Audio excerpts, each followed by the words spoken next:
সবাইকে আমন্ত্রণ জানাচ্ছি আজকের রেসিপি দেখার জন্য।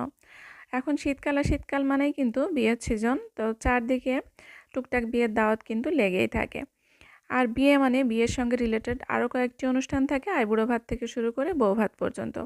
তো আমাদের কাছেরই এক আত্মীয়র বিয়ের দাওয়াত পেয়েছি আমরা। আর বাঙালির একটা প্রচলিত প্রথা আছে আইবুড়ো ভাত খাওয়ানোর। তো আমার শ্বশুরবাড়িও তার ব্যতিক্রম নয়। তো আমার শাশুড়িমার পক্ষ থেকে সেখানে আইবুড়ো ভাতের একটা থালি পাঠানো হবে, আর থালিটা সাজানো হবে আস্ত মুরগির রোস্ট দিয়ে। তো ভাবলাম আস্ত মুরগির রোস্টের রেসিপিটা আপনাদের সঙ্গে শেয়ার করি।